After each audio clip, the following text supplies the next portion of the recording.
नमस्कार, आपले बुलढाणा समाचार मध्ये स्वागत आहे। बुलढाण्यात ईद उल फितरचा उत्साह।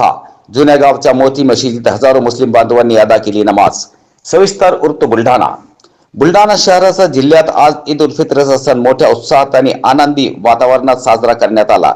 जुना गाव येथील ऐतिहासिक मोती मस्जिद परिसरात आज सकाळी हजारो मुस्लिम बांधवांनी एकत्र येत सामूहिक नमाज अदा केली। यावेळी केवळ धार्मिक विधीच पार पडले नाही तर संपूर्ण जगात शांतता आणि अमन प्रस्थापित व्हावा असा मोलाचा संदेश देण्यात आला।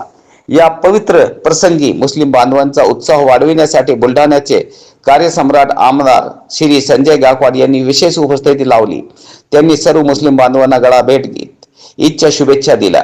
आमदारासोबत विविध राजकीय पक्षांचे दिग्गज नेते आणि पदाधिकारी मोठ्या संख्येने उपस्थित होते। सर्वांनीच या सणाच्या निमित्ताने सामाजिक सलोखा राखण्याचा निर्धार व्यक्त केला।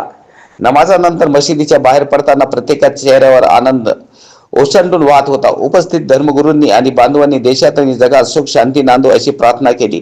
हा सण शांततेत पार पडावा यासाठी बुलढाणा पोलिसांनी चोख नियोजन केले होते। मोती मस्जिद परिसर आणि शहराच्या मुख्य भागात पोलिसांचा तगडा बंदोबस्त तैनात होता। पोलिसांच्या या सतर्कते आणि सहकार्यामुळे नागरिकांनी प्रशासनाचे आभार मानले आहे।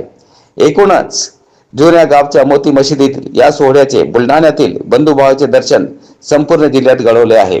शिवकुर्माचा गोडवा आणि आपुलकीचे मिठीने आजचा दिवस विस्मरणीय